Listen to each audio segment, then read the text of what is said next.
अथ मंत्रपाठः।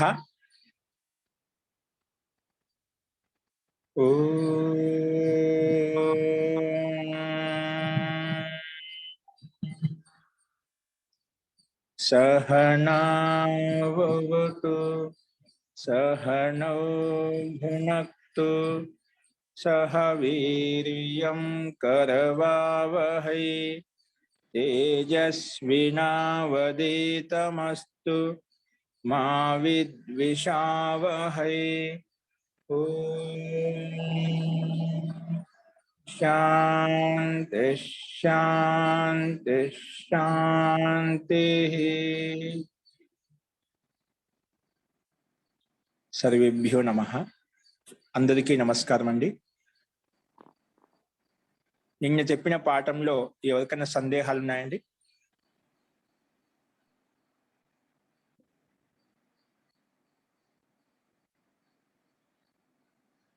అస్తు ప్రకృత మనుషరామః. మనం నిన్న అభ్యాసం 59లో ఉన్నటువంటి వాక్యాల యొక్క సంస్కృత వాక్యాలు తెలుగు వాక్యాల యొక్క ఆన్సర్ చూసాము. ఈరోజు అభ్యాసం 60 అంతిమ అభ్యాసం రచనావాద కౌముదిక. ఈ అభ్యాసంలో ఉన్నటువంటి ఆన్సర్ చూద్దామండి, రాసుకోండి. అభ్యాసం 60లో ముందుగా సంస్కృత వాక్యాలు నీట్గా రాసుకోండి, చూసుకోండి, తప్పులు ఉంటే సరి చేసుకోండి, డౌట్ ఉంటే అడగండి. అస్తు.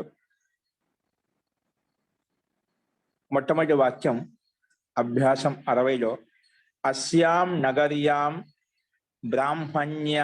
బ్రాహ్మణ్యః క్షత్రియాః వైశ్యాః శూద్రాశ్చ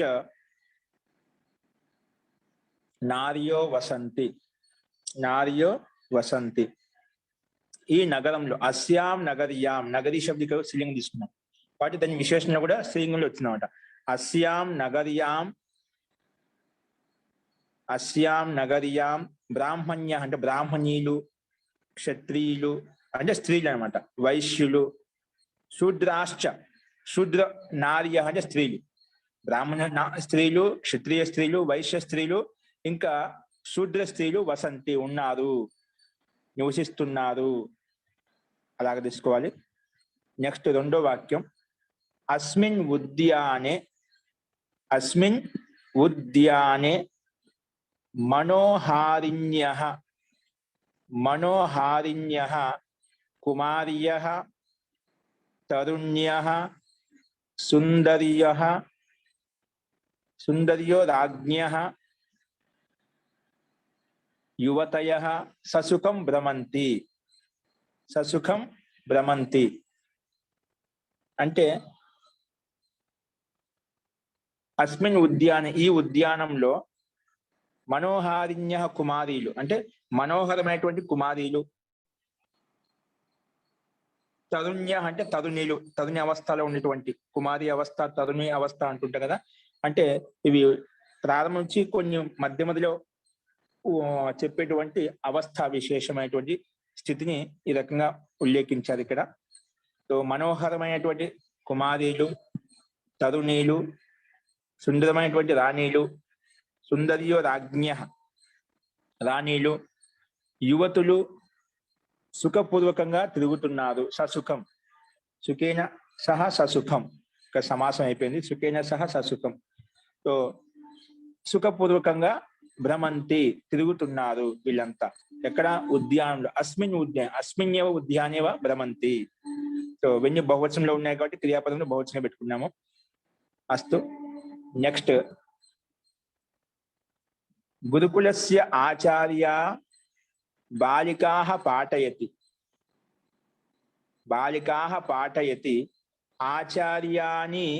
ఆచార్యం సేవతే. గురుకులస్య ఆచార్య చెప్పాను, ఆచార్య ప్రధానాచార్యులు ఎవరితో చదివిస్తున్నారు వారు. గురుకులస్య ఆచార్య బాలికాః పాఠయతి. బాలికా ఇది ద్వితీయ భక్తి బహువచనం, స్త్రీలింగంలో ఉంది కాబట్టి. గురుకులం యొక్క ఆచార్య ప్రధానాచార్య ఎవరైతే ఉన్నారో బాలికలకు పాఠయతి చదివిస్తున్నది. దాంట్లో ఆచార్యాన్ని అంటే ఆచార్యుని యొక్క స్త్రీ అంటే పత్ని, భార్య, ఆచార్యం సేవతే ఆచార్యుడికి సేవ చేస్తున్నది. ఆచార్యునికి సేవ చేస్తున్నది. అస్తు. ఇవి మనకు కొన్ని సింపుల్ గా సంస్కృత వాక్యాలు చూపించారు, వాటికి ఆన్సర్ చెప్పుకున్నాము. ఇప్పుడు తెలుగు వాక్యాలు చూడండి. తెలుగు వాక్యాలకు సంస్కృతంలో ఆన్సర్ ఎలా ఉన్నాయనేది గమనిద్దాం. మొట్టమొదటి వాక్యం, మహాత్మా గాంధీ మేక యొక్క పాలను తాగుతూ ఉండేవారు. మహాత్మా గాంధీ మేక పాలను అంటే మేక యొక్క పాలను తాగుతూ ఉండేవారు. మహాత్మా గాంధీ అజాయాహ దుగ్ధం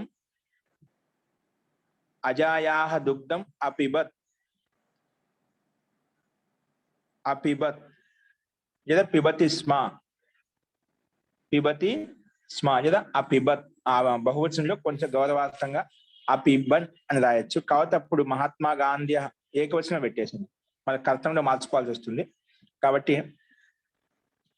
మహాత్మా గాంధీ అజాయాహ దుగ్ధం అపిబత్ లేదా పిబతి స్మా శబ్దము లట్లకారానికి స్మా శబ్దం కలిపినప్పుడు అది భూతకాల అర్థాన్ని ద్యోతిస్తుంది. మనం ముందు చెప్పుకున్నాం అనమాట. అపిబత్ లేదా పిబతి స్మ అంటే తాగుతూ ఉండేవారు. నెక్స్ట్, సరోజినీ నాయుడు భారత్ కి కోకిలగా ఉండేది అంటే ఆ రకంగా పోల్చి చెప్పారన్నమాట. సరోజినీ నాయుడు భారతస్య కోకిల ఆసీత్. సరోజినీ నాయుడు దీనికి కారణం ఇక్కడ భారతదేశానికి కోకిల ఆసీత్, కోకిల రూపంలో ఉండేది. కోకిల ఆసీత్. నెక్స్ట్, కోయల్ మధుర స్వరంతో కూస్తున్నది, పాడుతున్నవి ఏదైనా రాసుకోవచ్చు. కోకిలః మధుర స్వరేణ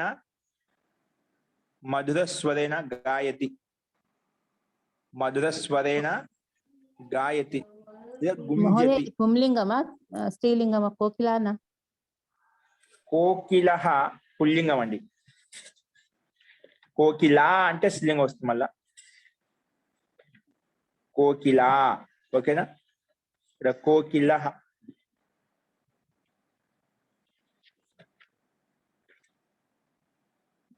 నెక్స్ట్, అంటే దీంట్లో పుల్లింగాలనే స్త్రీలింగం రెండు ఉంటాయి కదా. అప్పుడు స్త్రీలింగం తీసుకుని కోకిలా అంటాము, పుల్లింగం అయితే కోకిలః అంటాము. అస్తు. నెక్స్ట్, మధుర స్వరేణ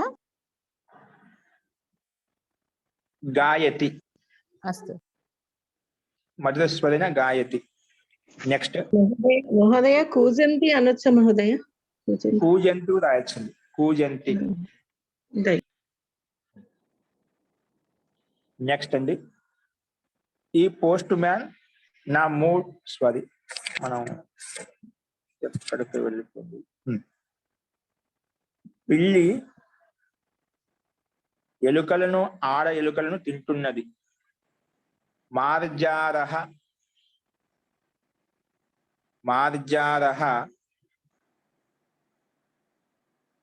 మూషకాన్ మహోదయ స్త్రీలింగం కదా, మూషకాహ.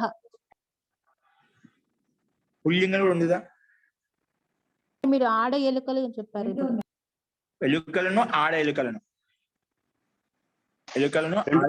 మూషకాన్ మూషికాశ్చ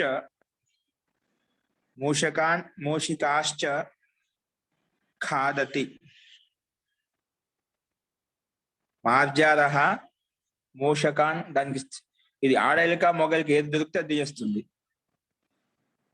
మార్జారః మూషకాన్ మూషికాశ్చ ఖాదతి. నెక్స్ట్, ఈ తరగతిలో ప్రభ సర్వప్రథమమైనది, విభా ద్వితీయమైనది, ఇంకా సునీత తృతీయ స్థానంలో ఉందన్నమాట. అస్యాం కక్షాయాం ప్రభ సర్వప్రథమా స్త్రీలింగాడి సర్వప్రథమా.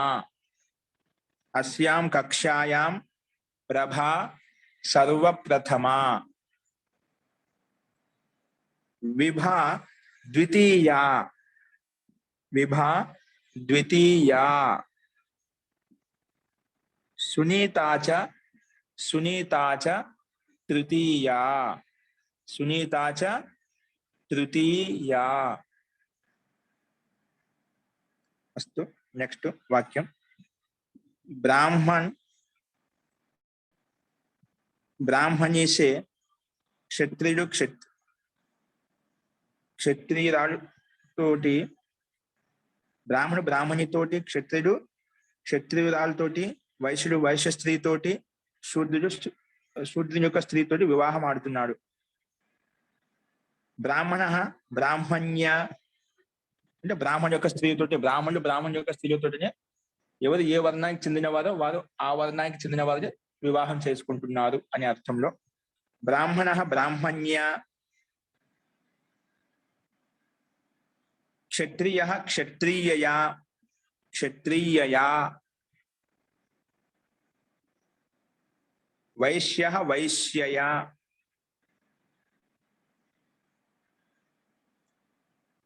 వైశ్యయా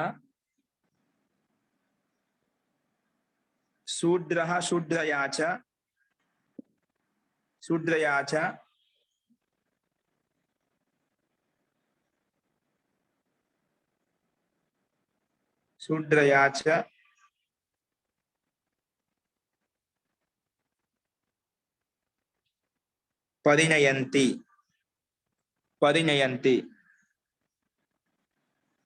పరిణయంతి అంటే వివాహం ఆడుతున్నారు.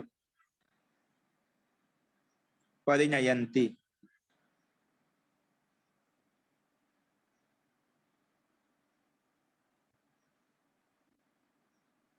వివాహం కుర్వంతి వివాహం చేసుకుంటారు. వివాహం కుర్వంతి లేదా పరిణయంతి వివాహం కుర్వంతి లేదా పరిణయంతి. నెక్స్ట్ బాలిక నవ్వుతున్నది. బాలిక హసతి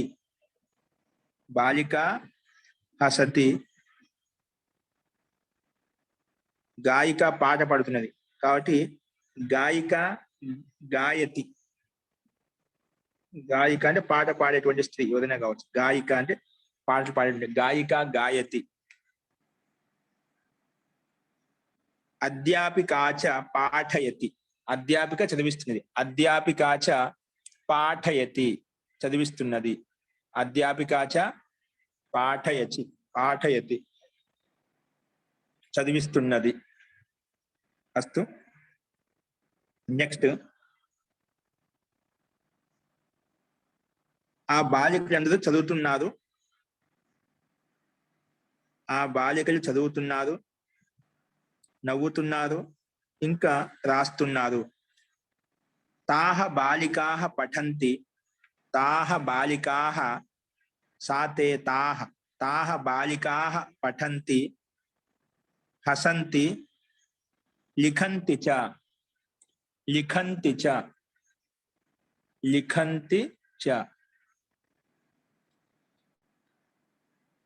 తాహ బాలికాః పఠంతి హసంతి లిఖంతి చ. నెక్స్ట్ అండి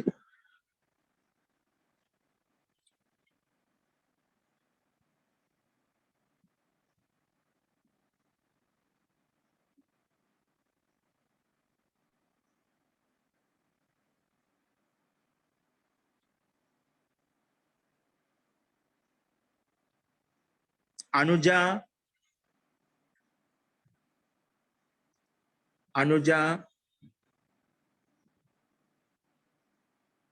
ప్రేయసి స్త్రీ. అనుజ అంటే అనుజా దీర్ఘం అండి, అంటే చిన్న చెల్లెలు అని అర్థం. అనుజ ప్రేయసి స్త్రీ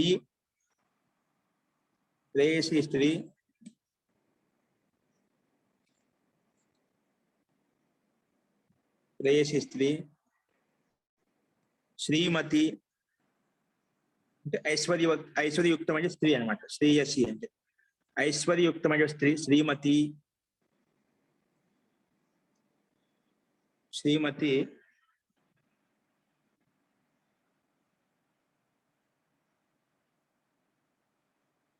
గురుతర కార్యం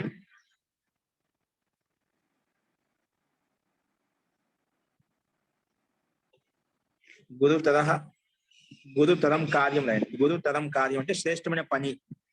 గురుతరం కార్యం శ్రేష్టమైన పని. గురుతరం కార్యం ససుఖం వర్తతే.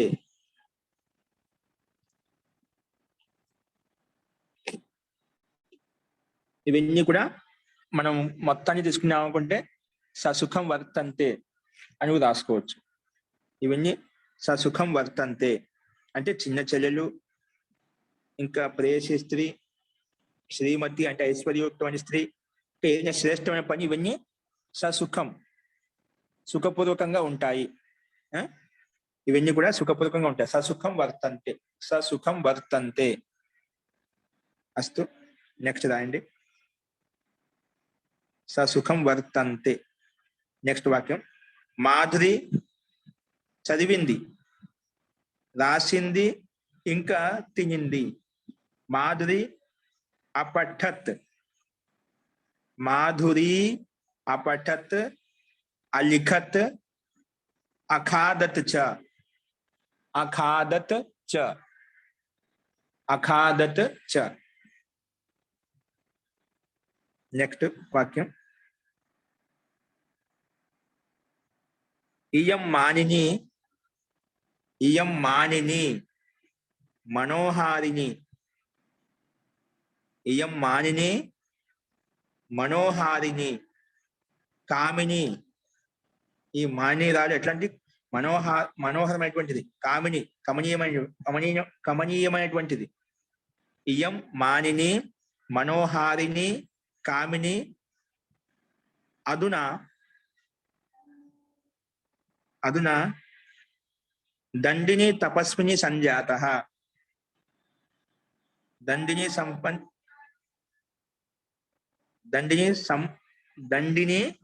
తపస్విని సంజాతః.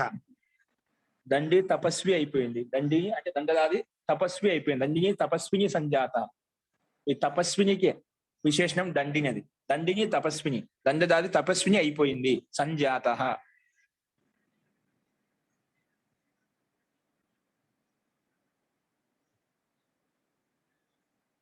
సంజాతః. నెక్స్ట్ అండి. ప్రకృతి జగత్ యొక్క కర్త, ధర్త మరియు హర్త. ప్రకృతి జగతః కర్త్రి. ప్రకృతి జగతః, జగత్కి షష్ఠీ విభక్తి ఏకవచనం. జగతః, జగతః కర్త్రి స్త్రీలింగం. ప్రకృతి కాబట్టి స్త్రీలింగం కాబట్టి మనం కూడా కర్త హర్త స్త్రీలింగంలో పెడుతున్నమాట. కర్త్రి, ధర్త్రి, హర్త్రి చ, హర్త్రి చ అస్తి, హర్త్రి చ అస్తి. ప్రకృతి జగత్కి కర్త్రి, హర్త్రి, ధర్త్రి, హర్త్రి చ అస్తి. నెక్స్ట్ అండి.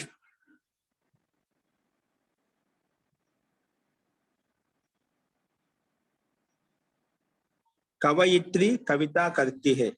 కవయిత్రి కవితాం రచయతి. కవితాం కవితను రచిస్తున్నది. కవయిత్రి కవితాం ద్వితీయ భక్తి ఏకవచనం. కవితాం రచయతి రచిస్తున్నది,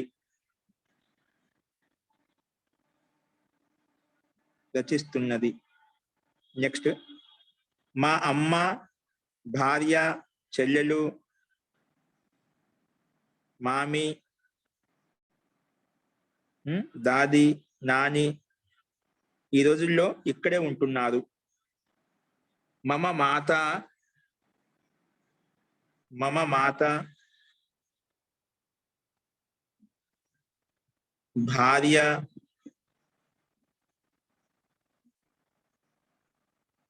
మమ మాత, భార్య,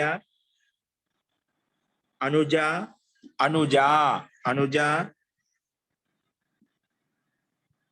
మాతులాని, మాతులాని,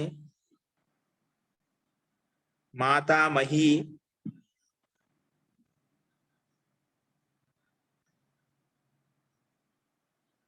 మాతామహి,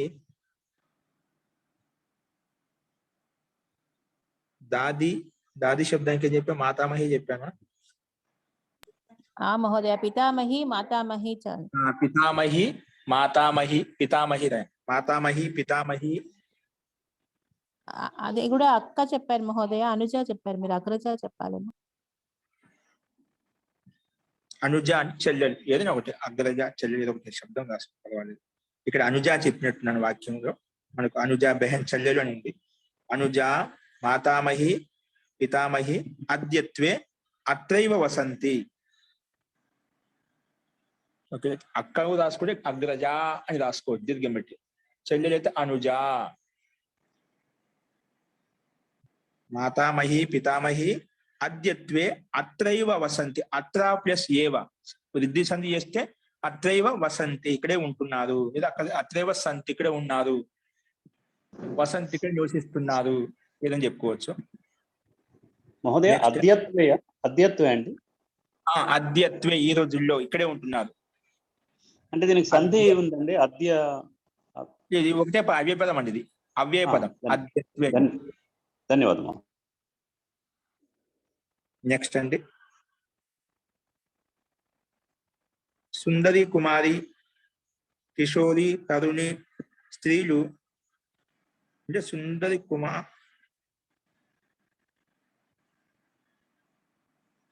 కుమారీలు కిషోరీలు తరుణి స్త్రీలు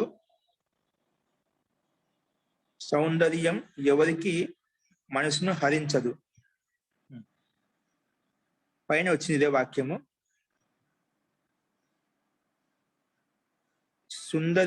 సుందర్యః కుమార్యః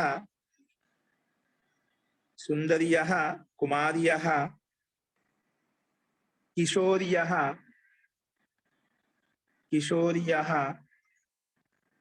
తరుణ్యః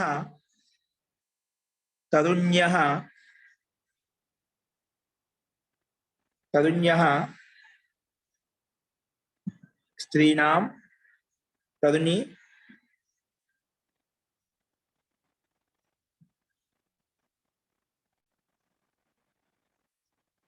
తరుణ్యః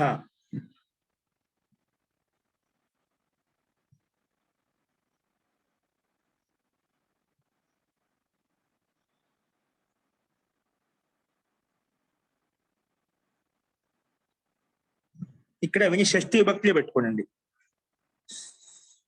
ఏం పెట్టినా షష్ఠి విభక్తి. సుందరీనాం కుమారీనాం కిషోరీనాం తరుణీనాం స్త్రీణాం సౌందర్యం కస్య మనః నా హరతి. కస్య మనః కిస్కే మనకు ఎవరిని హరించదు. కస్య మనః నా హరతి. మనః ఇక్కడ ద్వితీయ భక్తి ఏకవచనం. ఎవరి మనసును హరించదు. మనః మనసి మనాంసి మనః మనసి ద్వితీయ భక్తి ఏకవచనం వస్తుంది. కస్య మనః నా హరతి, ఎవరి యొక్క మనసును హరించదు. సుందరి కుమారీనాం కిషోరీనాం తరుణీనాం స్త్రీనాం అని సుందరి కుమారి యొక్క తరుణి స్త్రీల యొక్క సౌందర్యం అనేది ఎవరిని హరించదు. లేదా కం మనుష్యం నా హరతి, ఏ మనిషిని హరించదు. కం మనుష్యం నా హరతి లేదా కస్య మనః నా హరతి లేదా కం మనుష్యం నా హరతి అంటే ఏ మనిషిని హరించదు అంటే అందరి మనుషులను హరిస్తుంది. మహోదయ ఒక్కసారి రిపీట్ చేయరా కొద్దిగా. సుందరీనాం కుమారీనాం సుందరి కుమారికి విశేషణం అండి ఇక్కడ. సుందరి కుమారుల యొక్క కిషోరీల యొక్క అంటే చాలా మంది బహువచనం తీసుకున్నాం. కిషోరీనాం తరుణి స్త్రీల యొక్క స్త్రీనాం ఇవన్నీ స్త్రీ శబ్దం మూటికి విశేషణం అండి. ఇవన్నీ సుందరి కుమారి తరుణి అనేది కూడా స్త్రీక విశేషణం అండి.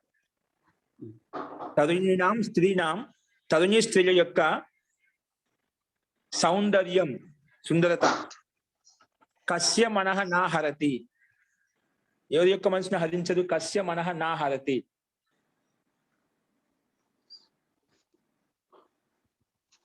లేదా కం మనుష్యం నా హరతి, ఏ మనిషిని హరించదు. అలా కూడా రాసుకోండి. ధన్యవాదాలు. నా హరతి. మహోదయ కేశాం మనాంసి నాహరంతి అనొచ్చా? ఎవరి మనుషులు నా హరి కేశాం మనాంసి విశేషం నాహరంతి. తీసుకో నా కేశాం హరి. నాహరంతి. మనాంసి మనుషులను ఎవరు హరించదు బహుశా పెట్టుకోవచ్చు. అదే ధన్యవాదాలు. వాక్యం తేడా అవుతుంది. అక్కడ మనహ చెప్పా, అక్కడ మనాంసి చెప్తున్నాం. కేశాం మనాంసి నా హరి రాసుకో.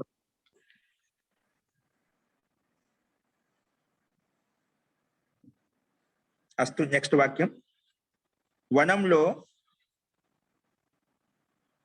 జింక ఆడజింక తోటి, సింహం ఆడసింహం తోటి, వ్యాఘ్రము పులి ఆడపులి తోటి తిరుగుతున్నాయి. రాసుకోండి. వనే వనే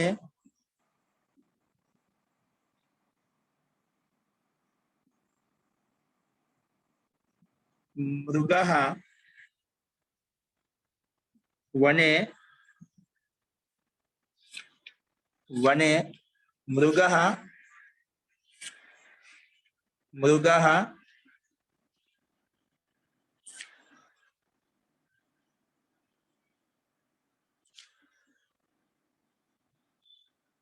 మృగన్యా వనే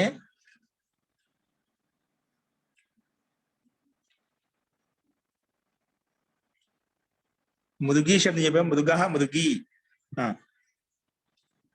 మృగిన్యా మృగః మృగిన్యా సింహః సింహిన్యా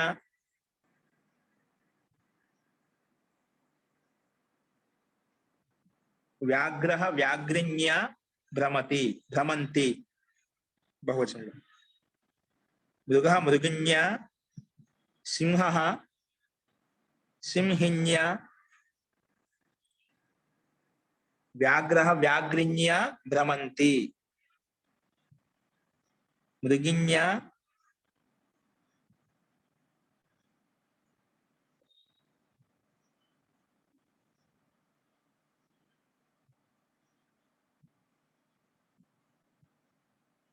ఒక నకారం తీసుకుంటే మృగిన్యా అని చెప్పదు. లేదంటే మృగ్యా తీసుకొచ్చామండి. మృగి అంటే మృగ్యా వస్తుంది. మృగ్యా. సింహికి సింహ్యా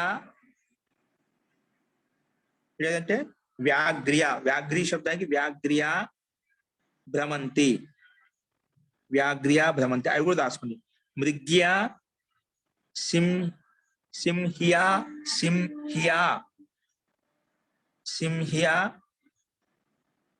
వ్యాఘ్ర్యా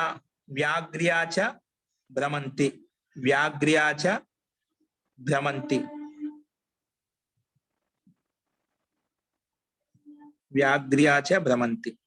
మహోదయ ఇక్కడ సహా పెట్టక్కర్లేదండి. సహా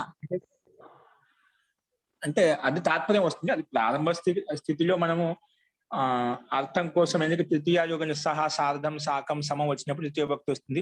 స్పష్టత కోసం రాసుకోవచ్చు. కానీ తృతీయ యొక్క అర్థం అది అర్థం అవుతుంది మనకు. రాసుకునే ఇబ్బంది లేదు. మృగ్యా సహా మృగ్యా భ్రమంతి అంటే మృగితోటి, తృతీయ భక్తి తోటి సహా సార్ధం అదే అర్థం వస్తుందా, తోటి ద్వారా అది అదే అర్థం కాబట్టి ఇబ్బంది లేదు. రాసుకునే ఇబ్బంది, స్పష్టత ఉంటుంది అంతే. నెక్స్ట్ వాక్యం రాసుకుని. ఇంద్రాని భవాని ఆచార్యాని ఇంకా ప్రధానాచార్య సదా పూజనీయులు, ఎల్లప్పుడూ పూజనీయులు. రాసుకోండి. ఇంద్రాని అంటే ఇంద్రుని యొక్క స్త్రీ. భవాని దుర్గాదేవి. భవాని అంటే దుర్గా. భవాని. ఆచార్యాని ఆచార్యుని యొక్క స్త్రీ. ఆచార్యాని. నెక్స్ట్ ప్రధానాచార్య. ఆచార్యాచ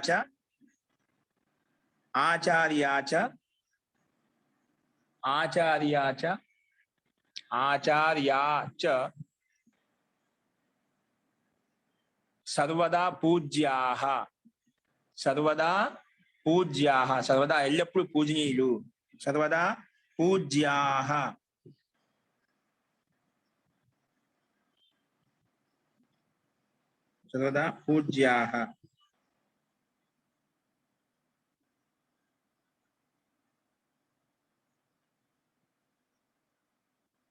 రాసుకోండి. నెక్స్ట్.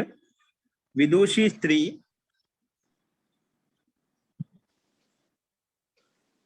విదూషి స్త్రీ, విదూషి స్త్రీ అంటే రాణి విదూషి అంట. విదూషి స్త్రీ రాణి, విదూషి స్త్రీ రాజ్ఞి రాయండి. విదూషి స్త్రీ రాజ్ఞి. అప్పట్లో నిజంగా స్త్రీలు కూడా చాలా రాజకీయాల్లో చాలా ప్రావీణ్యం ఉండేవాళ్ళండి. ఇప్పుడు ఈ విషయంలో కైకేయి రాజనీతిలో చాలా ప్రావీణ్యం ఉండేది అని చెప్తారన్నమాట. ఇప్పుడు భరతుని ఆ రకంగా వరం కోరిందంటే ఒక ఋషి యోజన ప్రకారంగా రావణాసుని చంపడం కోసము అలా చేయాల్సి వచ్చిందంట. అలాంటి పరిస్థితి వచ్చింది. ఒకటి శాపం కారణంగా కూడా, ఇంకోటి రాజనీతి పరంగా అతన్ని చంపేవాడు ఎవరు లేదు కాబట్టి రాముడే అతన్ని చంపదగిన వాడు అనే ఉద్దేశంతో దానికి కవులు రకరకాలుగా దానికి వ్యాఖ్యానిస్తారు అన్నమాట. అంటే అప్పట్లో రాజనీతి విషయంలో, రాజ్యాంగ విషయంలో చాలా పటుత్వం ఉండేది కైకేయికి. అందుకే ఎక్కువగా ఆలోచించేది అన్నమాట. అస్తు విదూషి స్త్రీ రాణి, విదూషి స్త్రీ రాజ్ఞి, రాజ్ఞి అంటే రాణి. విదూషి స్త్రీ రాజ్ఞి గురుపత్ని, గురుపత్ని గురుపత్ని గురుపత్ని ఉపాధ్యాయిన్యా సహ, గురుపత్ని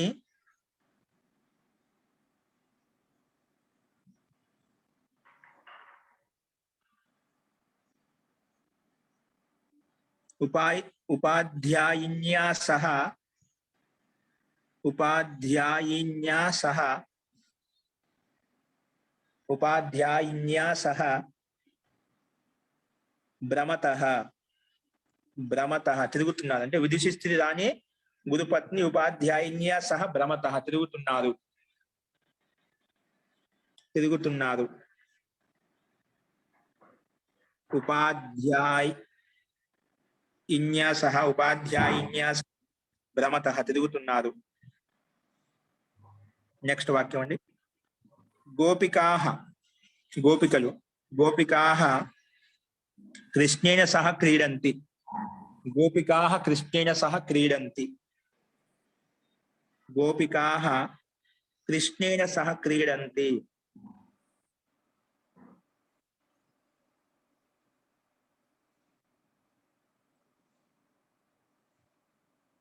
నెక్స్ట్ అండి. హసంతీం కుమారిం,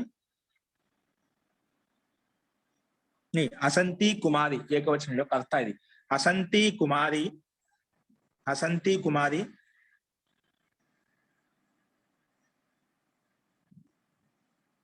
హసంతి కుమారి పురతః ఆగచ్చంతం,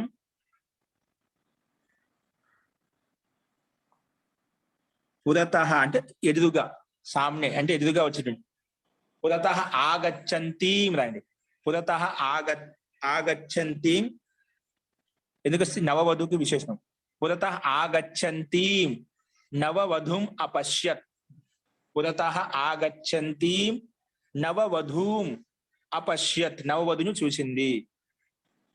నవ్వుతూ ఉన్నటువంటి కుమారి పురతః ఆగచ్చంతీం ఎదురుగా వస్తున్నటువంటి నవవధూం నవవధువును అపశ్యత్ చూసింది. అపశ్యత్ అంటే చూసింది. అస్తు నెక్స్ట్ రాసుకోండి. ఇవి మనకు సంస్కృత వాక్యాలు అండి. ఆన్సర్ చూసాము, తెలుగు వాక్యాలు సంస్కృతంలో చూసాము. ఇప్పుడు అశుద్ధ వాక్యాలు చూసుకోండి. అశుద్ధ వాక్యాలు కిందనే ఇచ్చారు. ఇవి మనకు శుద్ధ వాక్యం కూడా పక్కనే ఇచ్చాడు. కాకపోతే ఇటువంటి చిన్న చిన్న తప్పులు ఎక్కడ ఏ రకంగా చేస్తామని ఇక్కడ అభ్యాసం కోసం. ఇక్కడ అజీ ఉంది. అజీ అనే స్త్రీలింగంలో కాదు, అజా రావాలి. ఆకారంత శబ్దం చెప్పాం కదా, మన స్త్రీ ప్రత్యాంతాలు ఎక్కడ వస్తాయి, ఆకారంతో ఎక్కడ వస్తుంది, ఇక అనేది ఎక్కడ వస్తుందని, దీనికి ఈ కాలం ఎక్కడ వస్తుంది, కొన్ని మనం విశిష్టమైన సందర్భ స్థలాలు చెప్పుకున్నాం నియమాల్లో. కాబట్టి దాని ప్రకారంగా అజీ రాకూడదు, అజా అని తీసుకోవాలి. నెక్స్ట్ బాలకా గారు, బాలిక, ఇక్కడ ఇకా రావాలన్నమాట. కొంచెం చెప్పిన అకా వచ్చినప్పుడు అకా స్థానం ఇకా వస్తుంది చెప్పి ఇక్కడ ఇకా వచ్చిందన్నమాట. అక్క స్థానంలో ఇకా వచ్చిందన్నమాట. బాలక కాకుండా బాలిక అని చెప్పాలి. అదేవిధంగా మూషక కాకుండా స్త్రీలింగంలో మూషిక అని చెప్పాలి. మూషిక. అదేవిధంగా శ్రీమత కాకుండా శ్రీమతి అని చెప్పాలి. శ్రీమత దీర్ఘ ఆకారం ఉంది కదా, ఇది స్త్రీలింగం అయిపోతుంది కాదు. కొన్నిటికి దీర్ఘ ఆకారం వస్తుంది, కొన్ని శబ్దాలను బట్టి తీసుకోవాలి. కొన్నికి దీర్ఘ ఇకారం వస్తుంది, కొన్ని దీర్ఘ ఉకారం వస్తుంది, కొన్నిటికి ఇకా వస్తుంది. అది కొన్ని విశిష్టమైన సూత్రానుసారంగా మనం తీసుకోవాలి. అవి మనం ముఖ్యమైన ప్రసిద్ధమైన చెప్పాము. ఇంకా చాలా ఉన్నాయి, అవి అభ్యాసంతో మీకు తెలిసిపోతాయి. అస్తు. సో శ్రీమత కాకుండా శ్రీమతి దీర్ఘీకారం ఉండాలి. అస్తు. ఇవి మనకు 194, 196 నియమం ప్రకారంగా ఇవి మనకు శుద్ధంగా ఎలా ఉంటాయని చూసాము. నెక్స్ట్ మృగా శబ్దం అండి. మృగా కాకుండా మృగి ఉండాలి స్త్రీలింగంలో, మృగా రాదు. అది ఇంద్ర కాకుండా ఇంద్రాని వస్తుంది స్త్రీలింగంలో. దీనికి ఆకారం పెడితే స్త్రీలింగం అయిపోతుందని చెప్పేసి రమ, సీత, గీత ఇవన్నీ స్త్రీలింగం అయిపోయాయి కదా. ఇక్కడ దీనికి ఆకారం పెడతా అంటే కాదు. ఇంద్ర శబ్దానికి ఇంద్రాని అని వస్తుంది. ఇంద్ర శబ్దానికి ఇంద్రాని స్త్రీలింగంలో. అలాగే రుద్ర శబ్దానికి రుద్రాని, రుద్ర స్వరూపం కలిగిన స్త్రీ.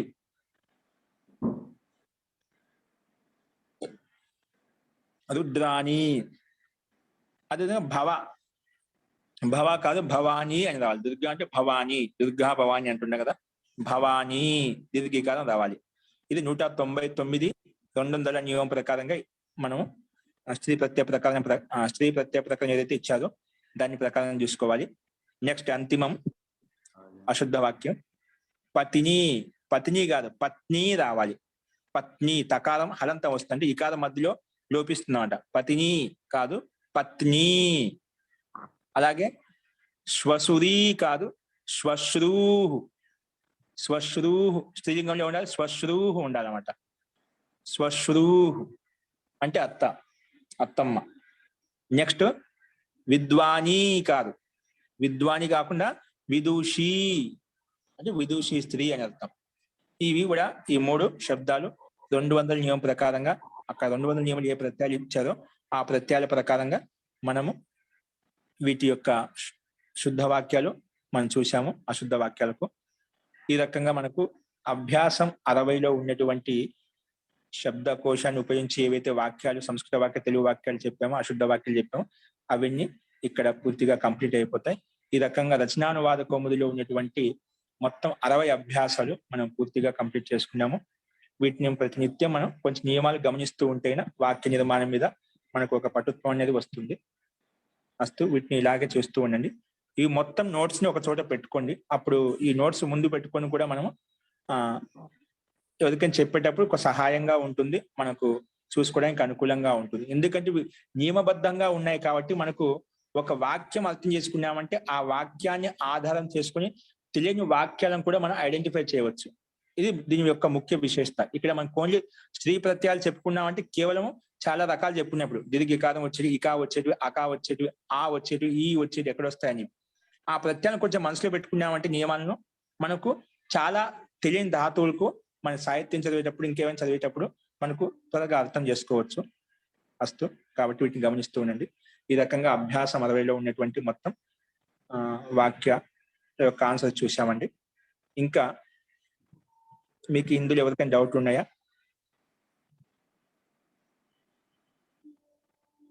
అస్తు. సో ఈ రకంగా ఇక్కడ కంప్లీట్ అయిపోతుంది. నిన్న ప్రభాకర్ శాస్త్రి గారు అది కొన్ని గణ పరిచయం గురించి చెప్పమని చెప్పారు. సో ఒకసారి గణ పరిచయంలో ముందు సంక్షేపంగా మీకు ఒకటి అది పంపిస్తున్నాను, ఫోటో పంపిస్తున్నాను, స్క్రీన్ మీద చూడండి. ముందు ఒకసారి వీటిని గమనించండి. మీరు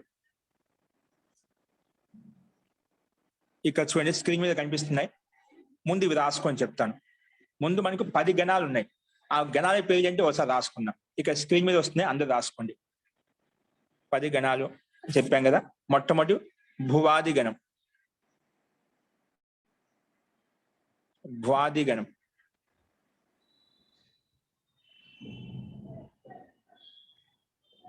ఇక్కడ భువాది గణంలో ఇక బా హలంతమేంటి భువాది గణం అని. భూలో ఊ ఉంది కదా, భూలో ఉండే ఊ తీసేసి సగం భా రాయండి, భువాది గణం రాయండి. అంటే భూ ప్లస్ ఆది, లేదంటే ఆది శబ్దం పూర్తిగా పెట్టుకోవాలి. భూ ప్లస్ ఆది భువాది అవుతుంది మనకి సంధి ప్రకారంగా. కాబట్టి అక్కడ తప్పు వచ్చింది. మీరు భువాది అని రాసుకోండి. భువాది గణం. భువాది లేదంటే విడివిడిగా భూ ప్లస్ ఆది అని రాయండి. కాబట్టి కలిపి సంధి తెలుసు కాబట్టి హలంతం పెడితే సరిపోతుందండి. భూకి ఆద రాస్తే భువాది రాస్తే సరిపోతుంది. ఊకారం తీసేయని సరిపోతుంది. భువాది గణ, భువాది గణ.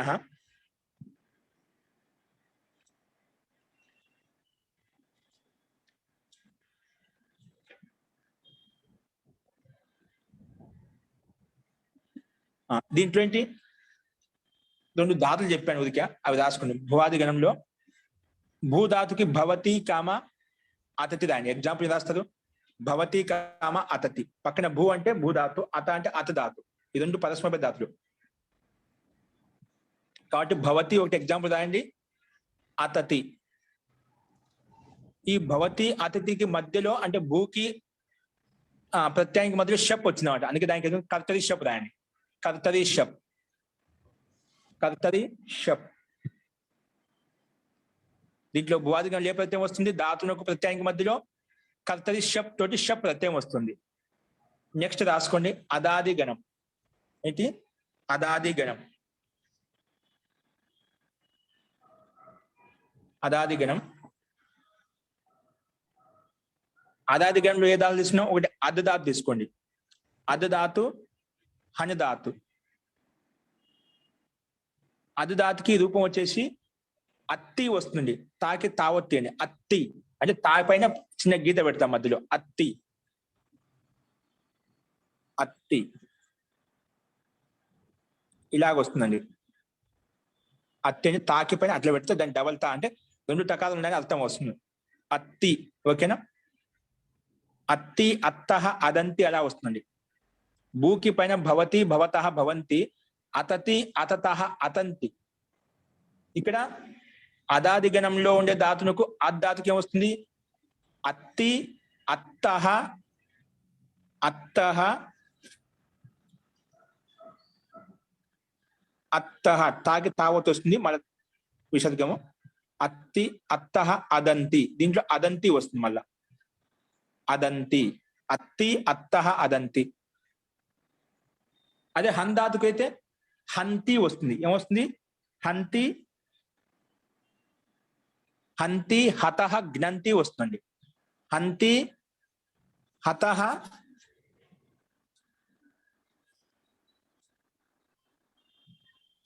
హంతి హతః జ్ఞంతి అలా వస్తుంది. జ్ఞంతి జ్ఞంతి, హంతి హతః జ్ఞంతి. ఓకే, హంతి హతః జ్ఞంతి. స్క్రీన్ మీద చూడండి మహోదయ. జీ, రూపసిద్ధి ఎలా వస్తుంది ఒకసారి? ఒకసారి ఇవి రాసుకొని చెప్తాను తర్వాత. అలాగే అలాగే అలాగే. హంతి హతః జ్ఞంతి.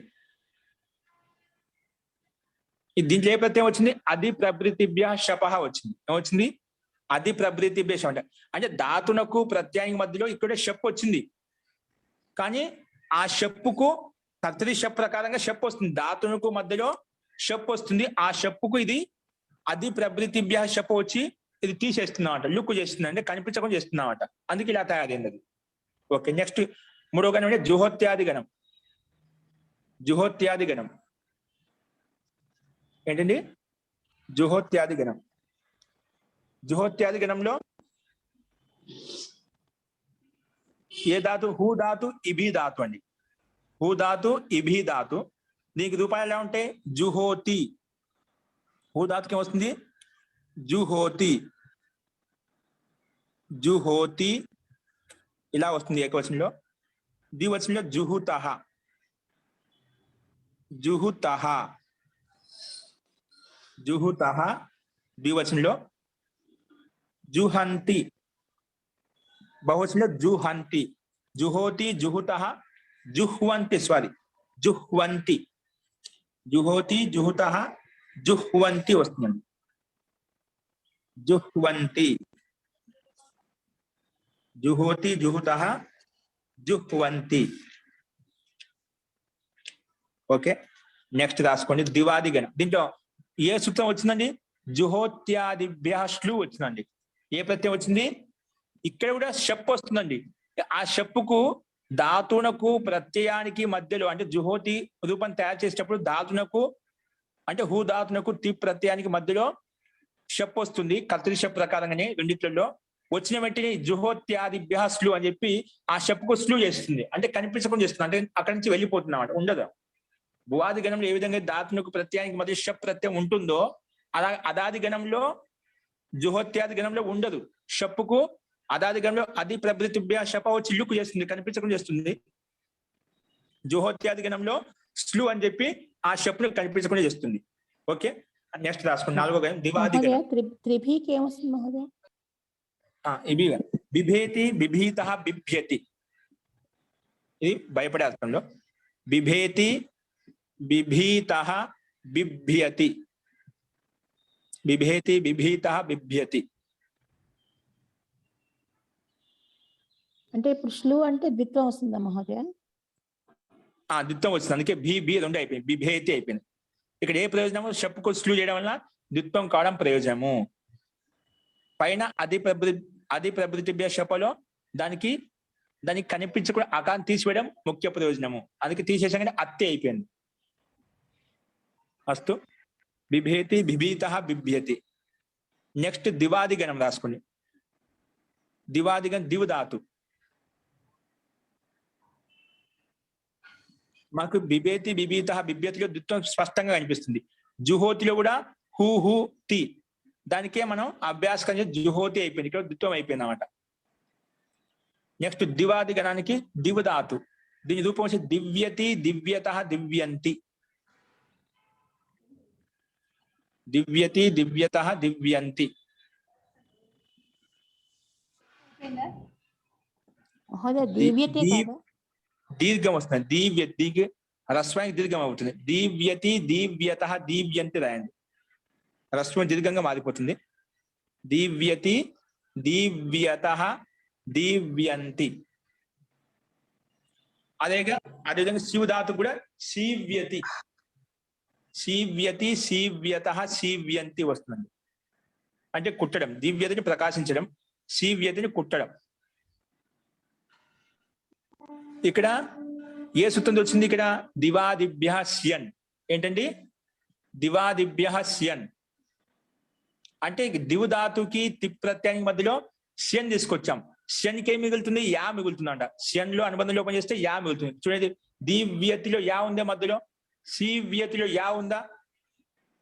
దివ్యతిలో యా కనిపిస్తే దివాది గణంలో ఉండే ధాతు దివ్యతి వచ్చింది అని అర్థం చేసుకోవాలి. అంటే దివాది గణంలో ఉండడానికి ఖచ్చితంగా షన్ ప్రత్యయం అనివార్యంగా వస్తుంది. ఇక్కడ పై చెప్పు రాదు. ఇక్కడ చెప్పు రాదు. చెప్పును బాధించే ఈ సూత్రం వచ్చిందన్నమాట. దివాది గణంలో యొక్క ధాతువు కాబట్టి దివాది గణంలో ఉన్న ధాతువుల చేత నేను షన్ తీసుకొస్తాను అని చెప్పి షన్ ప్రత్యయం వచ్చిందన్నమాట. అందుకే దివాదిభ్య షన్ ప్రకారంగా షన్ వస్తే ఆ షన్ కి అనుబంధ లోపం చేసి యా మిగులుతుంది కాబట్టి దివ్యతిలో యా మధ్య కనిపిస్తుంది. శీవ్యతిలో యా కనిపిస్తుంది మనకు. దివ్యతి దివ్యత దివ్యంతి. దివ్యసి దివ్యత దివ్యత దివ్యామి దివ్యావహ దివ్యామహ అలాగా రూపాలు నడుస్తూ ఉంటాయి. ధన్యవాదాలు. నడుస్తూ ఉంటాయి. నెక్స్ట్ 5వ గణం రాసుకోండి. స్వాదిగణం. స్వాదిగణం. స్వాదిగణం యొక్క ఎగ్జాంపుల్ ఎలా ఉంటాయి? సుధాతు తీసుకుంటామని. స్వాదిగణం ఎగ్జాంపుల్ ఎలా ఉంటాయి? సుధాతుకి రూపం వచ్చి సునోతి వస్తుంది. సునోతి సునోతి. సునుతః సున్వంతి. సునోతి సునుతః సున్వంతి అలాగ రూపం నడుస్తుంది. సునోతి సునుతః సున్వంతి. సునోతి సుధాతు. సరే రేపు చెప్తాను. సునోతి సునుతః సున్వంతి. ఓకే. అదేవిధంగా చీధాతుకి చినోతి చినుతః చిన్వంతి. ఒకటి వస్తే దాన్ని బట్టి మిగతాన్ని చేసుకోవచ్చు. సునోతి సునుతః సున్వంతి. అలాగే చీధాతుకి చినోతి చినుతః చిన్వంతి. చినోతి చినుతః ఎన్నుకోవడం. చినోతి అంటే ఎన్నుకోవడం. చినోతి చినుతః చెప్తున్నాను. దానికి చాలా అర్థాలు ఉన్నాయి. శృణోతి అంటే స్నానం చేయడము, చేయించడం. ఇంకోటి రసం పిండటం, రసాన్ని పిండటం. సందర్భాన్ని బట్టి అర్థాలు చేసుకుంటాం అంట. ఓకేనా? స్నానం చేయడం, స్నానం చేయించడం. ఇది కొత్తగా విచిత్రంగా ఉందనిపిస్తుందండి, కానీ స్నానం చేసే అర్థంలో ఉంది. స్నానం చేయడము, చేయించడము, ఇంకా రసాన్ని పిండటం. ఎక్కడ ఏ అర్థం కావాలో సందర్భాన్ని తీసుకుంటాం. అస్తు. ఇవి మనకు దీంట్లో ఏ ప్రత్యయం వచ్చి స్వాదిభ్య స్ను. ఏంటండి? స్వాదిభ్య స్ను. స్వాదిభ్య స్ను అంటే ఇక్కడ సు ధాతుకి తీ ప్రత్యయానికి మధ్యలో వస్తుంది. ఈ స్వాది గణంలో ఉంది కాబట్టి స్వాదిభ్య స్ను వస్తుంది. మధ్యలో ఏమొస్తుంది? మధ్యలో వస్తుంది. సుధాతుకి తీ ప్రత్యయానికి మధ్యలో ను వస్తుంది. మనకు తెలుసు కదా, తిప్ అంటే తిప్ తస్ జి సిప్ తస్తా మీ బువస్మసవండి. దానికి డైరెక్ట్ గా తీ తీసుకున్నాను నేను. సుధాతుకి తీ ప్రత్యయం మధ్యలో వచ్చి స్ను వస్తుంది, ఎందుకంటే స్వాది గణంలో ఉంది కాబట్టి. దీనికి అనుబంధం లోపం చేస్తే సకాలం వెళ్ళిపోతుంది. అప్పుడు ఏమైనా సు ను మిగులుతుంది. సు ను తి. ఇప్పుడు తీ పక్కన ఉన్నప్పుడు నూకి గుణం ఓ అయిపోతుంది. నూకి గుణం ఏమవుతుంది? ఓ అయిపోతుంది. అప్పుడు నూకి గుణం ఓ అయిపోతే ఏమవుతుంది? నోతి అయిపోతుంది. అంతే సింపుల్ గా. మధ్యలో విశేషంగా ఏమొచ్చింది? మనకు ను ప్రత్యయానికి విశేషిస్తామంట. ఆ నువ్వు వచ్చింది కాబట్టి నూకి గుణం చేసుకుంటే ఓ అయిపోయింది, సునో అయిపోయింది. అంతే, సునో అయిపోయింది. ఇక్కడ మీకు సందేహం వచ్చు, ఇక్కడ నూకి గుణం చేసే ఓ, కానీ సూకి ఎందుకు రాలేదు? అది కితవత్ అవుతుంది. మనం వ్యాఖ్యానం చెప్పిన సార్వధాతుకం అపిత్, అపిత్ సార్వధాతుకం కితవత్ భవతి అంటాం. ఇది శని అనేది సార్వధాతుకమే. సార్వధాతుకమైనప్పుడు ఎందుకంటే షిత్ తింగ్ షిత్ కదా, శనిలో శకాన్ని ఇత్సంది చేసామంట లషక్ పద్ధతి ప్రకారంగా. కాబట్టి షిత్ కాబట్టి సార్వధాతుకం. అలాంటి సార్వధాతుకం సార్వధాతుకం అపిత్. అపిత్ సార్వధా ఇది పిత్ కాదు, నిత్. శనిలో నకారం కిత్ చేసాం, అందుకే నిత్ సార్వధాతుకం, పిత్ సార్వధాతుకం కాదు.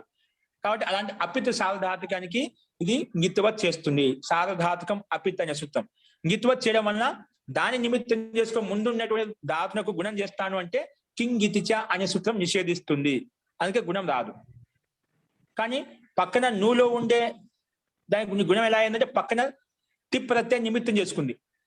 అది సార్వధాతుకమే, కాకపోతే పిత్ సార్వధాతుకం. ఏ సార్వధాతుకం? తిప్పుల పక్కన ఇచ్చేసాం కదా, పిత్ సార్వధాతుకం. దానికి గిత్తువత్ లేదు. అపిత్ సార్వధాతుకం ఉంటే దానికి గిత్తువత్ చేసుకోవచ్చు. కానీ పిత్ సార్వధాతుకం కదా, అది దాని నిమిత్తం చేసుకొని ఆ ముందున్నటువంటి నూకి, స్నూలో ఉండే నూకి గుణం చేస్తే ఓ అయిపోయింది. అక్కడ ఏం సమస్య రాలేదు. అందుకే సునోతి అనే రూపం సిద్ధించింది. ఓకే, ఈ రకంగా ఉంటాయి. మిగతా కూడా 5 గణాలు రేపు రాసుకుందాండి. ఇది మీ గ్రూప్లో పెడితే రాసేసుకోండి. గ్రూప్లో రాసేసుకుని వీటికి రూప ప్రక్రియ కొంచెం విస్తృతంగా ప్రయత్నం చేద్దాము. ధన్యవాదం. మరి రూపసిద్ధి ఉంటే ఎవరికైనా చెప్పడానికైనా మనకి కాస్త ధైర్యంగా ఉంటుంది. సరే, సింపుల్ ఇప్పుడు చెప్పాను కదా, సు ను తి. అదే వీటికి గుణం అయితే సునోతి అయిపోయింది. అట్లా భూ షప్పు తిప్పు భవతి అలా అవుతుంది. ఓకేనా? అలాగే అలాగే. ఓకే అండి, ఇవి రాసుకోండి, గ్రూప్ లో పంపిస్తాను. అలాగే అలాగే. రేపు చూద్దాం, ఇంకా ప్రయత్నం చేద్దాం. వీలైతే కృత్య ప్రత్యయాలను ఉపయోగించి కూడా కొన్ని వాక్యాలు చూద్దాం. అస్తు అండి. మంత్రపాఠ. ఓం సర్వే భవంతు సుఖినః, సర్వే సంతు నిరామయాః, సర్వే భద్రాని పశ్యంతు, మా కశ్చిద్ దుఃఖ భాగ్ భవేత్. ఓం శాంతి శాంతి శాంతి.